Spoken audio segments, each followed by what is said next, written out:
नमस्कार दोस्तों, welcome back to my channel. आज जरा सा बिजी 4-5 दिन थी। मैंने वीडियो एडिट करने की कोशिश की बट नहीं हो पाया था। आज ये वीडियो मैं अपलोड कर रही हूँ फ्रेंड्स। बेटे के जाने के बाद 2-3 साल में हम लोग ये दिवाली मनाए, बस एज इट इज़ था। बहुत खास तो नहीं था, मन कहीं ना कहीं उदास था। फिर भी कोशिश की कि छोटे बेटे को थोड़ी सी खुशी दे, उसके लिए सारी तैयारी की हमने और खूब सारा उसके लिए पटाखे वगैरह लाए और सेलिब्रेट किए। फ्रेंड्स, दुखी हो गई हूँ अंदर से। मैं बस कोशिश करती हूँ हमारे यहाँ ये बच्चा और गौड़ा जी खुश रहे, उनकी खुशी के लिए हर चीज़ करती हूँ। और अपने आप को ना इतना ज़्यादा मैं आजकल ओवर थिंकिंग करने लग गई हूँ, मैं आपको क्या बताऊँ। कोशिश करती हूँ बहुत ज़्यादा बिजी रखूँ। मैं सिलाई करती हूँ, मैं कुकिंग करती हूँ, मैं बहुत सारे वीडियो बनाती हूँ इस आस से कि मैं जब एडिटिंग करूँगी तो 1-2 घंटा मेरा चले जाए और मैं थोड़ी सी तसल्ली और सुकून महसूस करूँ। ये मेरा अंतरात्मा है और मैं किसी से शेयर नहीं करती हूँ, बंद कर चुकी हूँ। मैं किसी के सामने अपना दुखड़ा अब नहीं रोती हूँ, क्योंकि मैं भगवान के सामने झोली फैला के बहुत सारी चीज़ें मांगी थी। भगवान ने, पता नहीं, ये मेरा नसीब है।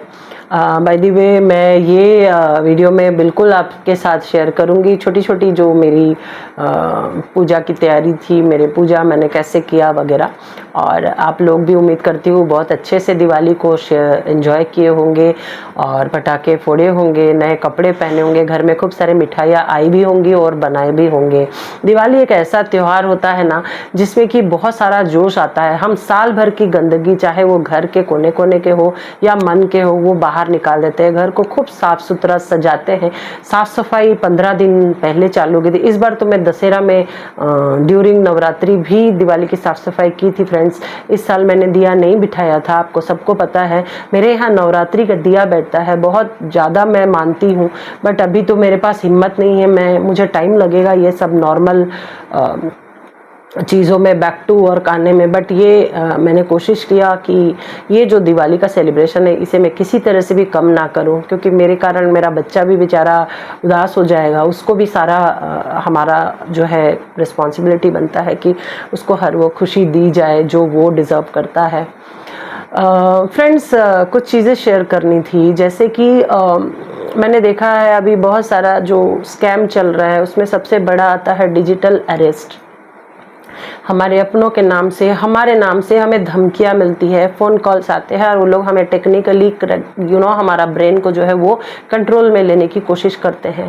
तो हमारे जो प्राइम मिनिस्टर है नरेंद्र मोदी जी, इन्होंने भी इसके बारे में बताया कि जैसे ही आपको ऐसा लगे कि हमें कोई धमकी दे रहा है या हमारा जो है कोई प्राइवेट चीज़ें लीक कर रहा है या हमारे इनकम टैक्स स्टेटस के बारे में बात कर रहा है, तो फ्रेंड्स ये सब चीज़ें अगर किसी के साथ भी हो, तुरंत नियरेस्ट साइबर सेल में जाए और इसको रिपोर्ट करें, पुलिस के पास जाए, इसकी कंप्लेन करें, इससे पहले कि बहुत देर हो चुकी हो। अपनों पे भरोसा करिए। कई बार पिछले दिनों में कहीं पे पढ़ रही थी कि बेटी के बारे में किसी माँ को पता चला, कोई ऐसे फ्रॉड लोग जो है फ़ोन किए, माँ को आ जा रहा है हार्ट अटैक की, मेरी बेटी की हाय हाय फोटो आ गई। बिल्कुल मत घबराइए फ्रेंड्स। जब हम ज़्यादा घबरा जाते हैं, हर वो चीज़ उलट फेर हो जाता है, गलत करते हैं, तो साइबर क्राइम जो है वो बहुत ज़्यादा बढ़ते जा रहा है। इसीलिए मैं सोची कि, क्योंकि देखिए मुझे लगता है कि मैं सबको सब चीज़ें बताऊँ। अवेयरनेस की कमी के कारण हम लोग कई बार धोखे में पड़ जाते हैं। तो be alert, be smart, use your smartphone wisely. अपना जो काम है वो अच्छे से करिए। कोई भी अननोन नंबर में अपना बैंक का पिन, ये वो ई ट्रांजैक्शन के ये सारे चीज़ें बिल्कुल शेयर मत करिए। कोई बैंक या कोई ऑफिशियल इंस्टीट्यूशन हमें अपना पासवर्ड, हमें अपना जानकारी के बारे में कभी भी नहीं पूछते हैं। वो कभी हमें ये सब के लिए कॉल नहीं करते हैं। और आजकल तो हर कॉल को आप देख सकते हो, ट्रेस कर सकते हो किसका है। ये सब चीज़ों को प्लीज़ ध्यान दीजिए। और मेरे चैनल में जानती हूँ बहुत सारे स्टूडेंट्स और जो है हाउस वाइफ्स देखती हैं, उनके लिए स्पेशली ये सारी बातें हैं। और दूसरा इम्पॉर्टेंट चीज़ फ्रेंड्स, हम में से कई लोगों को प्रॉब्लम है कि हमें रात को नींद नहीं आती है, हमें दिन को चैन नहीं पड़ता है। भाई थोड़ा सा एक्टिव होना बहुत ज़रूरी है।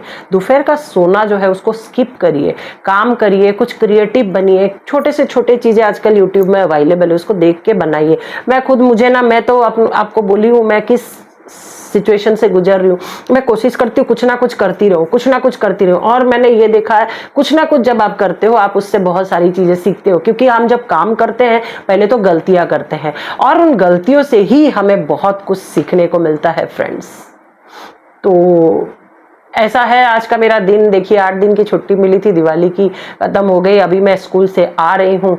तो आज मैं ये वीडियो सिर्फ स्पेशली आप सारे व्यूअर्स के लिए शेयर कर रही हूँ। प्लीज़ मेरी बात का ध्यान रखिएगा, साइबर क्राइम हर वो जगह था। दूसरी बात, एटीएम यूज़ करते हुए भी बहुत सावधानियां बरतनी चाहिए। खैर एटीएम तो आज बहुत कम ही लोग यूज़ कर रहे हैं, हमें जब हार्ड कैश चाहिए और छोटी छोटी चीज़ों के लिए हम लोग यूपीआई का इस्तेमाल करते हैं। बहुत सारे ऐप्स एप्लीकेशंस है, उस पे भी जल्दबाजी बिल्कुल करके गड़बड़ नहीं करना है। आराम से, पहले तो मैं हमेशा क्या करती हूँ, मैं जैसे ही स्कैन करती हूँ सामने वाले को, मान लीजिए मुझे मिस्टर एक्स को 10 रुपए देने हैं, मैं स्कैन करती हूँ, जैसे ही नाम आता है उनसे पूछती हूँ कि भाई आपका नाम मिस्टर एक्स है, हाँ बोले तभी मैं ट्रांसफर करती हूँ।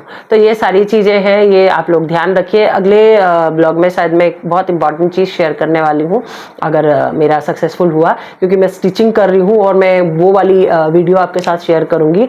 DIY टाइप का ही है, इजी।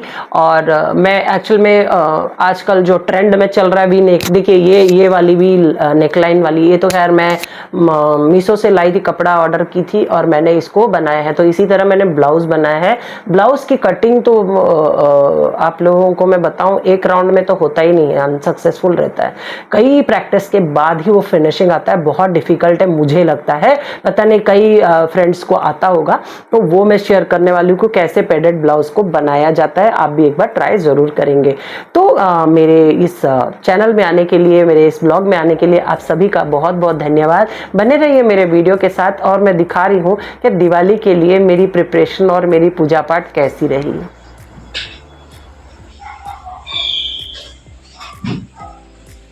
गौरम करुणावतारम संसारसारम भुजगेन्द्रहारम सदा वसंतम हृदयारविंदे भवं भवामी सहितं नमामि। मंदारमाला कपालकाले कर्पूरमाला शिवशंकराय दिगंबराय दिगंबराय नमः शिवाय नमः शिवाय। गजाननावतगणादिसेवितं कपित्थजम्बुफलचारुभक्षणं उमासुतसुखविनाशकारकं नमामि विघ्नेश्वरपादपङ्कजं।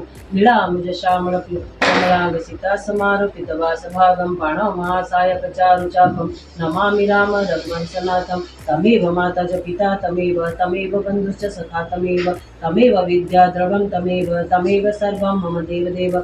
करोमि यद्यत् सकलं परस्मै नारायणयोति समर्पयामि। अच्युतं केशवं रामनारायणं जानकीवल्लभं कृष्णदामोदरं श्रीधरं माधवं गोपिकावल्लभं जानकीनायकं रामचन्द्र भजे। हरे राम राम राम हरे हरे, हरे कृष्ण कृष्ण कृष्ण हरे हरे।